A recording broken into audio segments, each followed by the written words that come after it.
monde associatif expérimente et étudie des solutions au cœur de la ville pour améliorer la vie des habitants. Souvent très riches d'enseignements, ces solutions méritent d'être partagées. Je m'appelle Frédéric Vuillot, je suis journaliste et je pars à leur découverte. Vous écoutez Ville solidaire, Ville durable, le podcast de la Fondation des solidarités urbaines, le laboratoire des bailleurs sociaux de la ville de Paris, qui offre ici un espace de partage d'expériences aux projets qu'elle soutient. Aujourd'hui, nous sommes avec Clotilde Gilbert, la fondatrice de Wake Up Café, qui mène un excellent projet de réinsertion des personnes détenues ou qui sortent de prison, dans l'objectif de lutter contre la récidive, mais aussi contre l'isolement. Bonjour Clotilde Gilbert. Bonjour. Alors Wake Up Café a développé un dispositif qui s'appelle la fabrique de la remobilisation. Est-ce que vous pouvez nous dire pourquoi ? Parce qu'en fait, quand on sort de prison, on sort de l'inaction, on sort de l'enfermement, on sort d'une période où on n'a rien fait ou quasiment rien fait. Et pour se remettre debout, on a besoin d'avoir des projets qui sont mobilisants, qui donnent envie d'avancer et qui permettent de se projeter. Et Wake Up Café a cherché à répondre à un enjeu fort qui est de donner tout de suite un salaire à des personnes qui sortent de prison pour éviter la récidive, parce que quand on sort et qu'on ne sait pas trop quoi faire et qu'on n'a jamais travaillé, il y a un fort risque de retourner faire ce qu'on a déjà fait. On a donc créé le Quai Liberté, qui est un lieu dédié à 100% à embaucher et à former des sortants de prison, accompagnés par Wake Up Café sur les métiers de l'hospitalité. Alors, Quai Liberté, c'est une péniche sur la Seine ? Exactement, l'ex-péniche Thalassa de l'émission de Georges Pernou, dont on est très heureux d'avoir pu prendre la suite de l'aventure pour remettre à flot. Donc symboliquement, les valeurs de la mer nous parlent. Remettre à flot ceux qui ont envie d'avancer vers une nouvelle vie, un changement de chemin complet. Et puis, il y a le bateau et il y a aussi le quai où on a ouvert une guinguette, à bord un restaurant.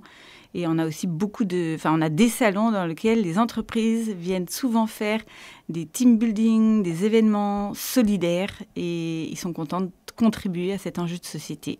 Et c'est une péniche, restaurant, donc, où chacun peut venir dîner. Vous êtes tous les bienvenus. C'est un restaurant bistronomique. On est super bien, on est au bord de l'eau. Il y a des terrasses à l'avant, à l'arrière du bateau, desquelles on peut voir la Statue de la Liberté, la Tour Eiffel. C'est un lieu magique. Et c'est dans ce lieu magique que vous offrez un emploi à des personnes qui sortent de prison. Ça veut dire qu'ils sont serveurs, ils sont restaurateurs, ils sont cuisiniers ? Exactement. Alors, il y a des hôtes d'accueil. Ils sont formés sur ces métiers d'hôtes d'accueil, de serveurs dans les événements, de cuisiniers, de maintenance, de sécurité de ces 2000 mètres carrés en plein cœur de Paris. Le Quai Liberté face à la Statue de la Liberté, c'est extrêmement symbolique. Le nom de votre association aussi, Wake Up Café, est symbolique. On se réveille, on reprend pied dans la vie professionnelle. Vous accueillez combien de personnes à qui vous permettez ce processus de réinsertion et comment arrive-t-il chez vous ? Depuis l'origine, on a ouvert en 2014, donc bientôt 10 ans qu'on a accompagné 2200 personnes en individuel. Aujourd'hui, on est présent dans 9 villes en France où on accueille les sortants de prison le jour de leur sortie pour un parcours sans limite dans le temps de reconstruction personnelle et de réinsertion dans l'emploi. Au Quai Liberté, qu'on a créé en 2020, il y a 150 wakers qui ont été embauchés et chaque année, environ, c'est 45 wakers qui sont embauchés. Là, sur l'année 2023, il y a eu 43 wakers en emploi-formation qui ont tous fait un parcours pilote de formation continue, à la fois formation continue sur les métiers, à la fois formation continue sur les compétences de savoir-être pour intégrer le monde du travail, puisque c'est un lieu tremplin vers l'emploi. Et puis, tous les lundis, on a fermé le restaurant pour leur permettre d'avoir une formation collective sur l'ensemble de leurs difficultés pour accéder à un emploi durable. Et donc ça veut dire que 20% de leur temps de travail est consacré à de la formation. On a pu le faire grâce à la région Île-de-France qui nous a soutenus, à l'IECD qui aussi nous a aidés à construire un parcours de formation à la fois individuel et collectif pour ceux qui viennent travailler sur ce lieu. Vous avez dit qu'il n'y avait pas de limite dans le temps à votre accompagnement, mais à un moment, certains d'entre eux s'en vont. Ils retrouvent du travail, donc j'imagine, dans le milieu de la restauration, c'est ça ? Oui, alors l'accompagnement Wake Up Café est sans limite dans le temps parce qu'on est une communauté d'entraide. Donc on ne va pas couper les liens qu'on crée Aujourd'hui, l'équipe Wake Up Café, c'est 80 salariés sur l'ensemble des sites et du Quai Liberté. Et on a plus de 230 bénévoles hyper engagés partout. Au Quai Liberté, les salariés sont là en général 3 mois, 6 mois et parfois plus pour certains d'entre eux. Quel est le taux de sortie positive, comme on dit dans le milieu de l'insertion, pour dire qu'ils ont quitté votre organisme et ils ont trouvé un travail quelque part ? Alors sur l'année 2023, on a 93% de sorties positives. Certains travaillent encore au Quai Liberté et d'autres sont partis travailler chez nos partenaires, Accor, Truffaut, chez différentes entreprises partenaires, soit dans le secteur de la restauration parce qu'ils ont aimé cela, soit dans d'autres activités. L'objectif pour nous est de leur donner vraiment les codes du monde du travail. Et ce dont on se rend compte, c'est que ce qui manque le plus pour durer dans l'emploi, quand on en est très éloigné, c'est les codes de l'entreprise, les codes de la société. Alors, chez les personnes détenues ou qui sortent de prison que vous accompagnez au Quai Liberté, quels sont les résultats tangibles que vous constatez sur le terrain au terme de votre accompagnement ? Alors moi, ce qui me marque le plus, c'est vraiment de voir que le matin, ils arrivent et ils disent « En fait, je me suis levée ce matin et j'étais heureux d'aller travailler. » Et ça me marque énormément. La deuxième petite anecdote que je peux donner, c'est Audrey, qui a été chez nous en emploi-formation pendant 2 mois. Au bout de 2 mois, elle a trouvé un travail ailleurs, elle a voulu y aller directement. Et au bout de 3 jours, elle nous a rappelé en disant « En fait, est-ce que je peux revenir ? Je ne suis pas prête. Ils m'ont mal parlé. Je n'ai pas compris la manière dont on devait travailler. J'ai besoin de renforcer ma capacité à m'intégrer dans une entreprise et à comprendre les enjeux d'un emploi durable. » Et elle est revenue, parce que Wake Up Café et le Quai Liberté, c'est très exigeant, mais très bienveillant. Et donc, on leur apprend aussi la tenue. Voilà, pourquoi on ne vient pas en jogging sur son lieu de travail ? Parce qu'en fait, ça donne tout de suite un regard différent. Et on leur dit, vous valez grand, montrez-le nous. Et montrez-le à la société que vous avez tout pour devenir des acteurs positifs dans la société. Et est-ce que votre action a un impact sur le taux de récidive ? Alors, oui, heureusement, parce que c'est pour ça qu'on fait tout ça. Et donc, oui, en fait, chez Wake Up Café, la direction de la statistique du gouvernement a analysé l'ensemble des personnes accompagnées par Wake Up Café. Et on a un taux de retour en prison officiel de seulement 12,6%. On sait qu'en France, il y a un taux de récidive, donc de recondamnation, qui va jusqu'à 60% dans les 5 ans. Donc c'est un gros enjeu de société auquel on s'attache. Et évidemment, de donner un encadrement fort, exigeant et bienveillant au quotidien, c'est ce qui marche. C'est cet accompagnement qui est très proche de la situation de chacun des wakers et des wakeuses qui nous permet de continuer à être un des partenaires forts de la justice pour lutter contre la récidive. Et comment réagit le public qui vient déjeuner ou dîner chez vous ? Est-ce que d'abord ils sont informés ? Est-ce qu'il est affiché que le personnel sort de prison ? Ou est-ce qu'en fait ça n'est pas dit ? Et pour ceux qui le savent, est-ce qu'ils sont particulièrement heureux de venir ? Est-ce qu'ils se méfient ?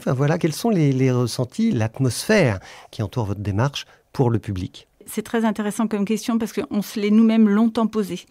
Quel positionnement avoir ? En fait, aujourd'hui, on a pris le parti de mettre en lumière ces personnes qui ont fait un passage en prison et qui ont un courage incroyable de venir se présenter, être heureux de servir, de faire des belles assiettes, d'accueillir ceux qui viennent sur ce lieu.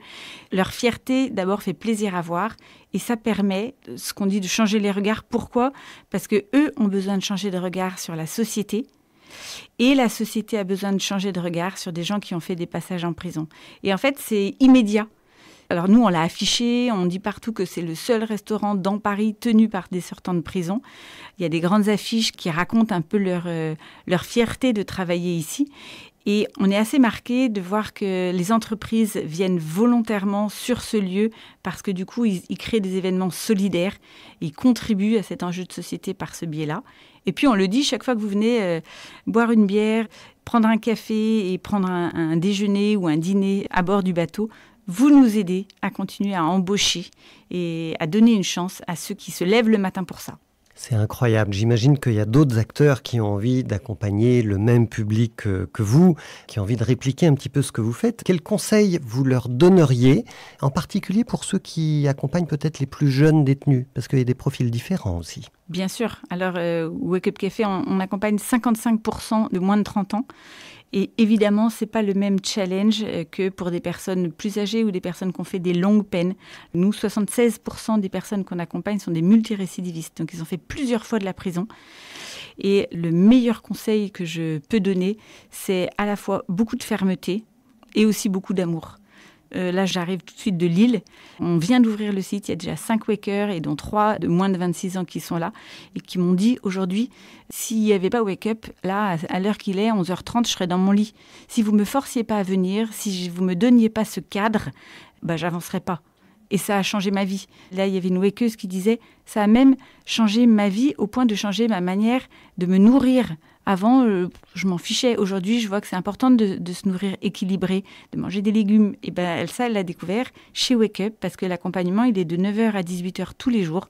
Et on fait la cuisine ensemble, on fait la vaisselle, on apprend qu'il n'y a pas que les filles qui passent le balai. Et toutes ces petites choses du quotidien viennent leur permettre de se construire comme des hommes et des femmes debout qui veulent avancer et agir dans la société. Et aujourd'hui, quelles sont les pistes de développement de votre projet ? Comment est-ce que vous voyez ce projet évoluer à terme ? Alors, ce qui est très marquant, c'est de site en site, donc sur nos 9 sites, chaque fois que quelqu'un y va, il entend. Si j'avais connu Wake Up Café avant, je ne serais pas retournée en prison.